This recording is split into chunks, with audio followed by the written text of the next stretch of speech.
आत्मा में रमण करने वाली सिद्ध योगिनी वैष्णवी, जिन्होंने 3 युगों तक परब्रह्म भगवान श्री कृष्ण की तपस्या की है। देवी मनसा के पति, जो सबसे महान ऋषि है, जिनका नाम जरत्कारु है। साथ ही ऋषि जरत्कारु के कृपा पूर्वक सभी अभिलाषाएं पूर्ण कर दी, इनकी पूजा का प्रचार किया और स्वयं भी इनकी पूजा की अतिलीन होकर वे स्वयं को भी भूल गई थी, जिस कारण से ऋषि की स्वर्ग में, ब्रह्मलोक में, भूमंडल में और पाताल में सर्वत्र पूजा प्रचलित हुई। देवी मनसा संपूर्ण जगत में ये अत्यधिक गौरव कन्या, विश्व सुंदरी और मनोहारिणी है।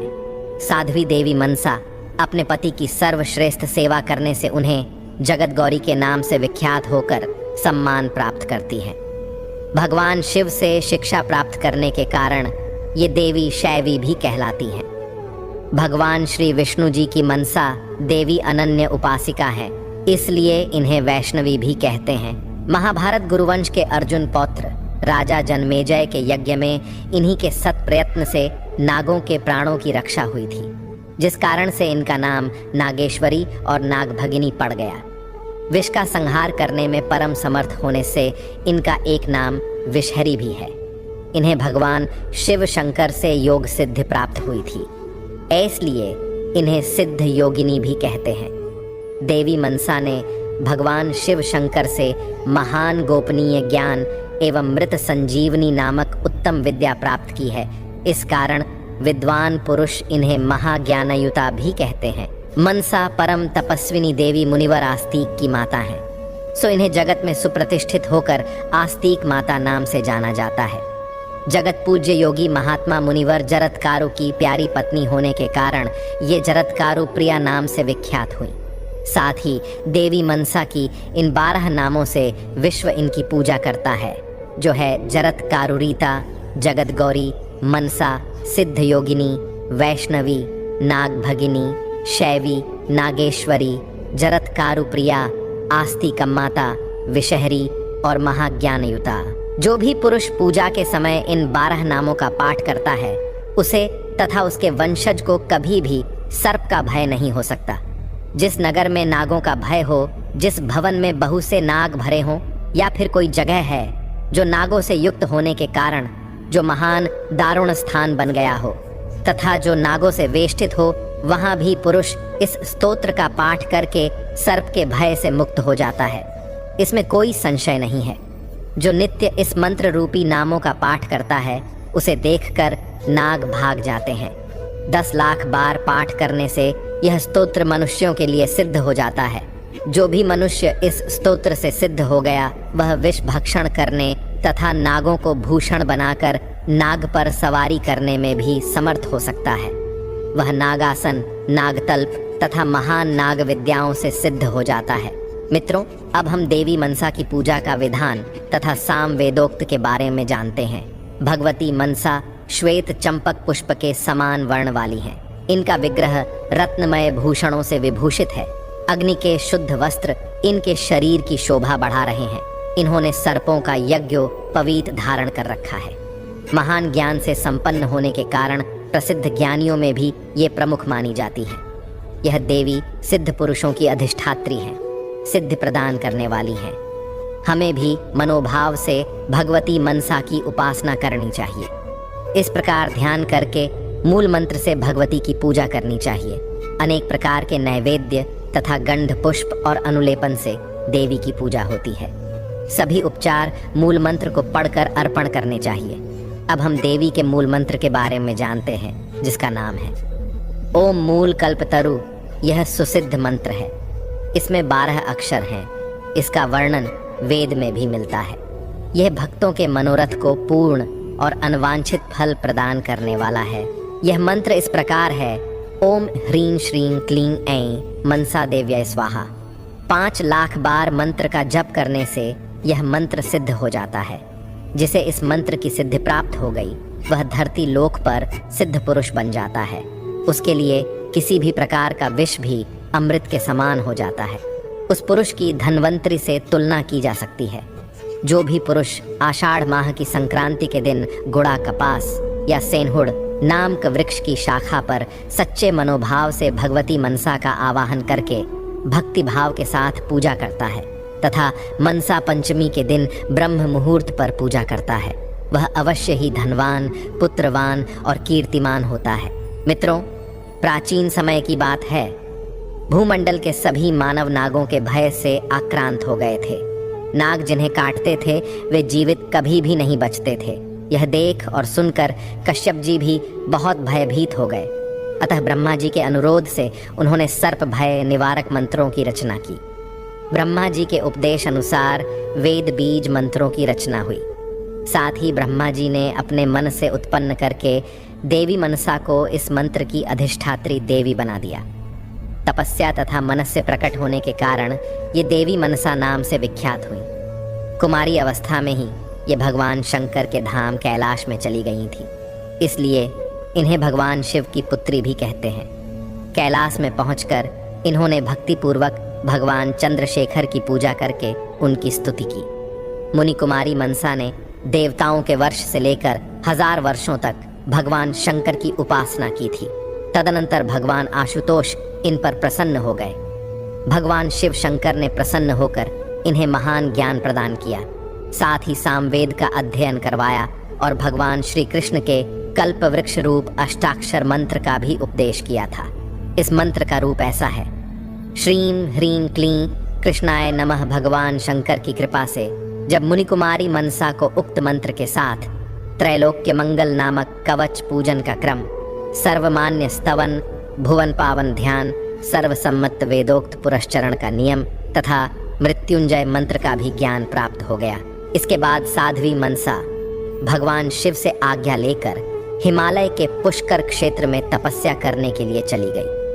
वहां जाकर उन्होंने परब्रह्म भगवान श्री कृष्ण की 3 युगों तक उपासना की। तदंतर उन्हें तपस्या में सिद्धि प्राप्त हुई। भगवान श्री कृष्ण ने उनके सामने प्रकट होकर दर्शन दिए। उस समय कृपा निदान श्री कृष्ण ने उस कृशांगी कन्या पर अपनी कृपा की दृष्टि डाली। उन्होंने उसका अपने भक्तों से पूजन कराया और स्वयं भी उसकी पूजा की थी। साथ ही वर दिया कि देवी, तुम जगत में हमेशा के लिए पूजनीय रहोगी। इस प्रकार कल्याणी मनसा को वर प्रदान करके भगवान श्री कृष्ण अंतर्धान हो गए। इस तरह मनसा देवी की सर्वप्रथम भगवान श्री कृष्ण ने पूजा की थी। तत्पश्चात भगवान शंकर, ऋषि कश्यप, देवता, मुनि मनु, नाग एवं मानव आदि से त्रिलोकी में श्रेष्ठ व्रत का पालन करने वाली यह देवी सुपूजित हुई। फिर ऋषि कश्यप जी ने जरत्कारु मुनि के साथ उनका विवाह कर दिया। वे मुनि महान योगी थे। विवाह करने के पश्चात तपस्या करने में संलग्न हो गए। मित्रों, अब हम देवी मनसा के मनस्ताप की कथा सुनाते हैं।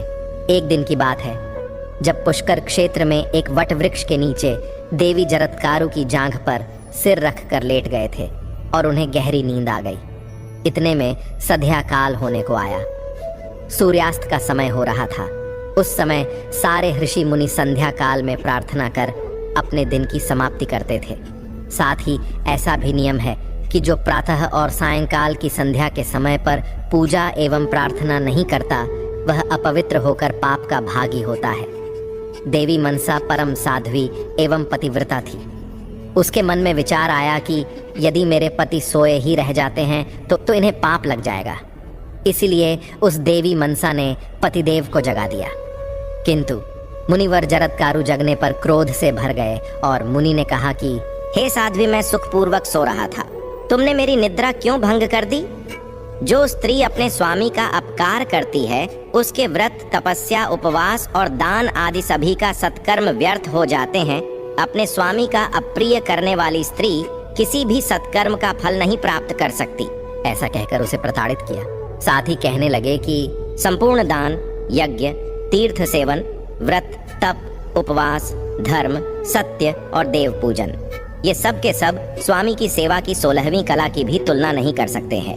जो स्त्री भारतवर्ष जैसे पुण्य क्षेत्र में पति की सेवा करती है, वह अपने स्वामी के साथ वैकुंठ में जाकर श्रीहरि के चरणों में शरण पाती है।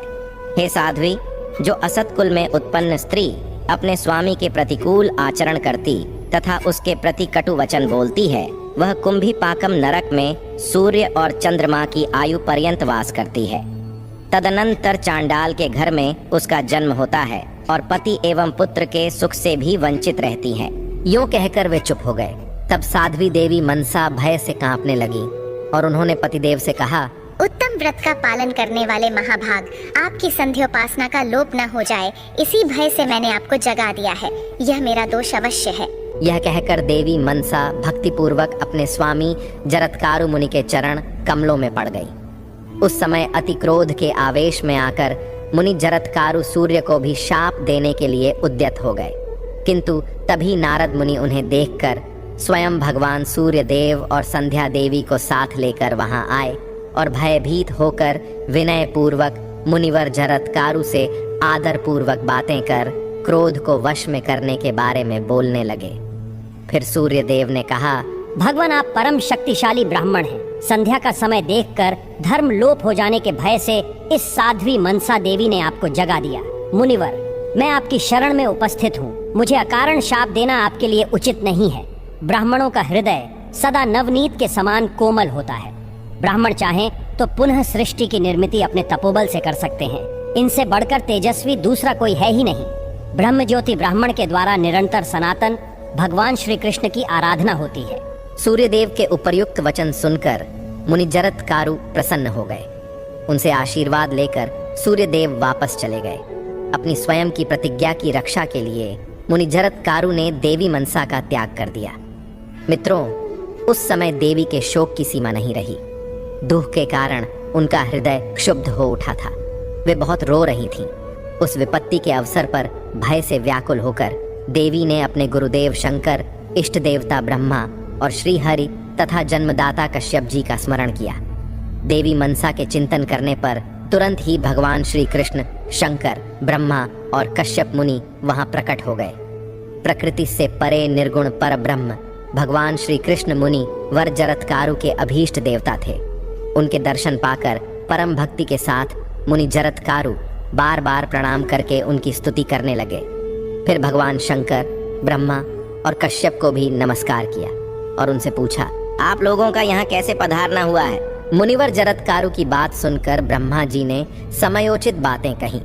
भगवान श्री कृष्ण के चरण कमल को प्रणाम करके उन्होंने मुनि को उत्तर दिया, हे मुनि, तुम्हारी यह धर्म पत्नी मनसा परम साध्वी एवं धर्म में आस्था रखने वाली है। यदि तुम इसे त्यागना चाहते हो तो पहले इसको किसी संतान की जननी बना दो, जिससे यह अपने धर्म का पालन कर सके। संतान हो जाने के पश्चात स्त्री को त्यागा जा सकता है। जो पुरुष पुत्र की उत्पत्ति कराए बिना ही प्रिय पत्नी का त्याग कर देता है, उसका पुण्य फूटे घड़े में से बह जाने वाले जल की भांति साथ छोड़ देता है। ब्रह्मा जी की बात सुनकर मुनिवर जरत्कारु ने एक मंत्र पढ़कर अपने योग बल का सहारा लेते हुए देवी मनसा की नाभिका को स्पर्श कर दिया और उससे कहा, हे मनसे, इस गर्भ से तुम्हें पुत्र होगा। वह पुत्र जितेंद्रिय पुरुषों में श्रेष्ठ, धार्मिक, ब्रह्म ज्ञानी, तेजस्वी, तपस्वी, यशस्वी, गुणी, वेद वेत्ताओं, ज्ञानियों और योगियों में प्रमुख विष्णु भक्त तथा अपने कुल का उद्धारक होगा। ऐसे सुयोग्य पुत्र के उत्पन्न होने मात्र से पितृ आनंद में भरकर नाचने लगते हैं। जो पतिव्रता धर्म का पालन करती है, प्रिय बोलती है और सुशीला है, वह त्रिलोकी प्रिया है। जो धर्म में श्रद्धा रखती है, पुत्र उत्पन्न करती है तथा कुल की रक्षा करती है, उसी को कुलीन स्त्री कहते हैं। जो भगवान श्री हरि के प्रति भक्ति उत्पन्न करता एवं अभीष्ट सुख देने में तत्पर रहता है, वही बंधु है। यदि भगवान श्री हरि के मार्ग का प्रदर्शक हो तो उस बंधु को पिता भी कह सकते हैं। जो ज्ञानोपदेश द्वारा संतान को गर्भवास से मुक्त कर दे, वही गर्भधारिणी स्त्री कहलाती है। जिसकी कृपा से प्राणी यमराज के भय से मुक्त हो जाए, उसे ही दया रूपा भगिनी कहते हैं। भगवान श्री विष्णु के मंत्र को प्रदान करने वाला गुरु वही है जो भगवान श्री हरि में भक्ति उत्पन्न करा दे। ज्ञानदाता गुरु उसी को कहते हैं जिसकी कृपा से भगवान श्री कृष्ण के चिंतन की योग्यता प्राप्त हो जाए, क्योंकि ब्रह्म पर्यंत चराचर संपूर्ण विश्व उत्पन्न होता और नष्ट हो जाता है।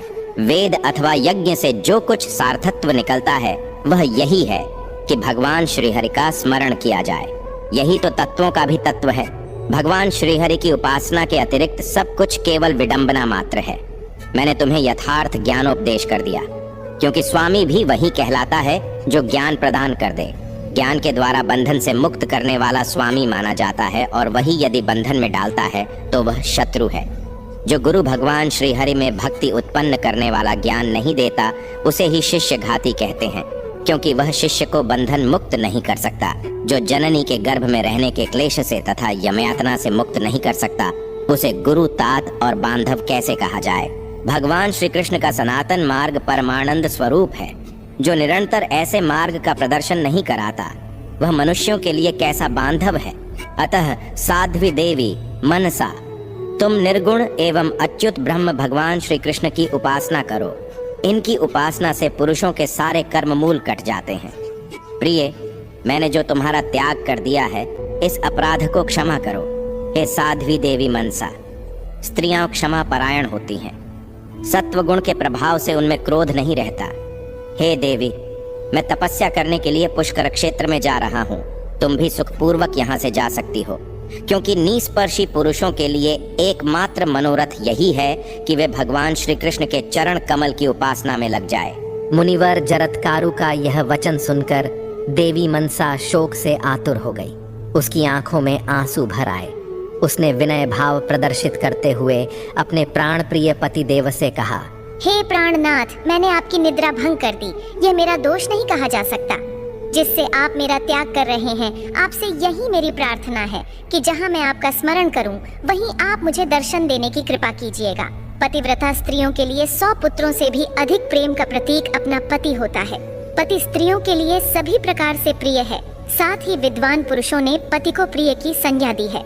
जिस प्रकार एक पुत्र वालों का पुत्र में, वैष्णव पुरुषों का भगवान श्री हरि में, एक नेत्र वालों का नेत्र में, प्यासे जनों का जल में, क्षुधातुरों का अन्न में, विद्वानों का शास्त्र में तथा वैश्यों का वाणिज्य में निरंतर मन लगा रहता है। हे पतिदेव, वैसे ही पतिव्रता स्त्रियों का मन सदा ही अपने स्वामी का सेवक बना रहता है। यह कहकर देवी मनसा अपने स्वामी के चरणों में पड़ गई। मुनिवर जरत्कारु कृपा के समुद्र थे। उन्होंने कृपा के वशीभूत होकर क्षण भर के लिए उसे अपनी गोद में ले लिया। मुनि के नेत्रों से जल की ऐसी धारा गिरी कि वह साध्वी मनसा नहा उठी तथा वियोग भय से कांपते हुए मनसा ने भी अपने आंसुओं से मुनि के वक्षस्थल को भिगो दिया। तत्पश्चात वे दोनों पति पत्नी ज्ञान द्वारा शोक से मुक्त हुए। तदनंतर मुनिवर जरत्कारु परमात्मा भगवान श्री कृष्ण के चरण कमल का बार बार स्मरण करते हुए अपनी प्रिया मनसा को समझाकर तपस्या करने के लिए चले गए। उधर देवी मनसा भी कैलाश पर पहुंचकर अपने गुरु भगवान शंकर के निवास गृह में चली गई। वह शोक से व्याकुल थी। भगवती देवी पार्वती ने उसे भली भांति समझाया और भगवान शंकर ने भी उसे मंगलमय ज्ञान देकर उसका ढाढ़स बढ़ाया। वह शिवधाम में रहने लगी। वहां उत्तम दिन की मंगलमयी वेला में साध्वी मनसा ने पुत्र को जन्म दिया, जो भगवान नारायण का अंश और योगियों एवं ज्ञानियों का भी गुरु था। वह गर्भ में था तभी भगवान शंकर के मुख से उसे महाज्ञान की उपलब्धि हो चुकी थी तथा वह बालक योगींद्र तथा योगियों और ज्ञानियों का गुरु होने का अधिकारी बना। भगवान शंकर ने उसका जातकर्म और नामकरण आदि मांगलिक संस्कार किया। भगवान शिव ने उस शिशु के कल्याणार्थ वेद पढ़ाए। बहुत से मणि, रत्न और किरीट ब्राह्मणों को दान किए। देवी पार्वती द्वारा लाखों गौएं तथा भांति भांति के रत्न ब्राह्मणों को वितरण किए गए। भगवान शिव स्वयं उस बालक को चारों वेद को और धर्म ग्रंथों को निरंतर पढ़ाते रहे। साथ ही उसको मृत्युंजय के श्रेष्ठ ज्ञान का भी उपदेश किया। देवी मनसा की अपने प्राण वल्लभ पति में, इष्ट देव श्री हरि में तथा गुरुदेव भगवान शिव में पूर्ण भक्ति थी। अतः यस्या भक्ति रास्ते तस्या पुत्र, इस कहावत के अनुसार उस पुत्र का नाम आस्तिक हुआ। मुनिवर जरत्कारु उसी क्षण भगवान शंकर से आज्ञा लेकर भगवान विष्णु की तपस्या करने के लिए पुष्कर क्षेत्र में चले गए थे।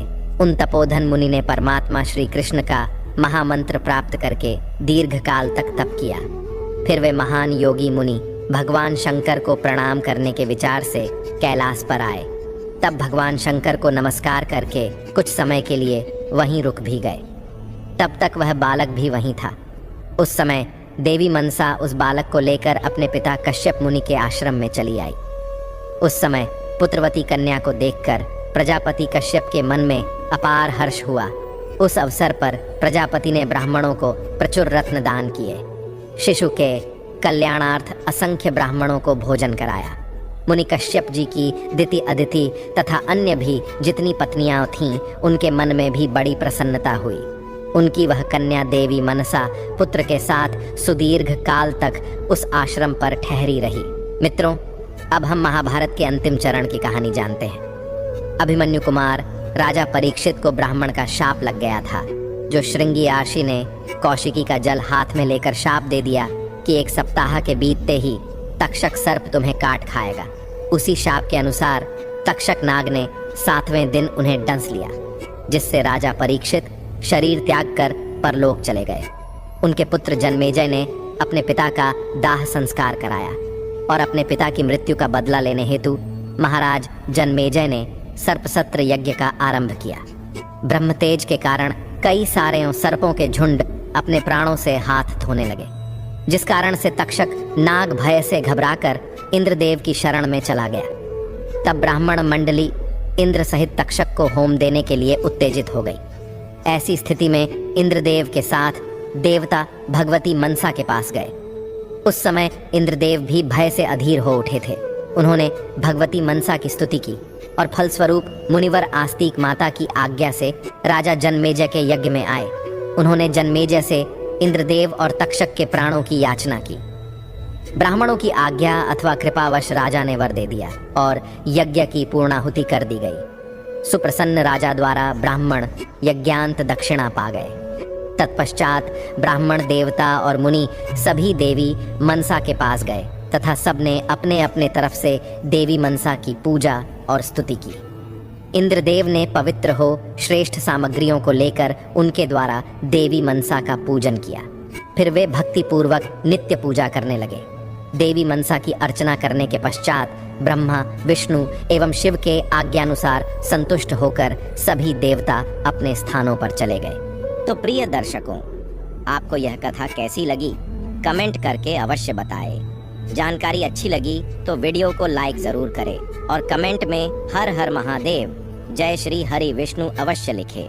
साथ ही चैनल को सब्सक्राइब करें। ऐसी ही रोचक धार्मिक कथाओं के लिए हमारे साथ बने रहिए। हमारे धर्म ग्रंथ कथाओं के चैनल 18 पुराणों पर आप सभी का धन्यवाद।